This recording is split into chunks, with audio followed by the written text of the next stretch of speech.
It's early on a cold January morning and I find myself at the Seymour Golf and Country Club. And no, I'm not here to hit the links. I'm going to go inside that building and learn about the state of business on the North Shore. Let's start with the specifics of North Vancouver, because this was a North Vancouver Chamber of Commerce event.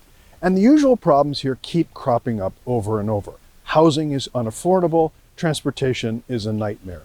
The state of business and labor could be summed up more specifically in a very simple phrase. Staffing shortages are a huge challenge for almost all the businesses on the North Shore.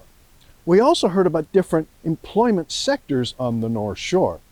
Tech workers seem to be having a challenge to find quality employment, and many of them, as Julianne Yeager of Yeager Law Firm talked about, are moving to various places in the United States and, of course, Calgary and even Edmonton.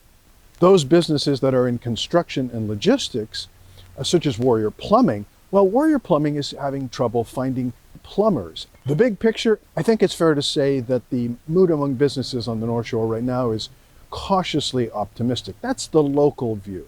The macro view was provided by Brian Yu of Central One. He's the chief economist at Central One. Canada's economic environment is soft, although British Columbia has fared better than most provinces. Debt service levels are high in Canada, but the chief economist believes that 3 expected interest rate cuts this year in 2025 will help ease some of that pressure on Canadian families. We are facing big economic headwinds in Canada, in British Columbia, and here on the North Shore.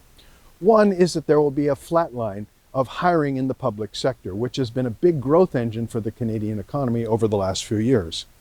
Capital spending is also going to ease. The big projects, the ones that drive big job numbers, they are going to ease this year. At least that's the prediction. And debt.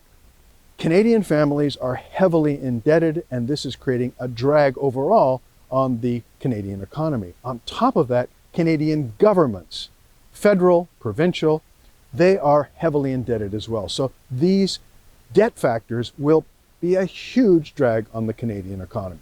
If there's a single overarching concern expressed by the chief economist, it is a trade war. We should certainly hope for a better performance in 2025 than we had in 2024.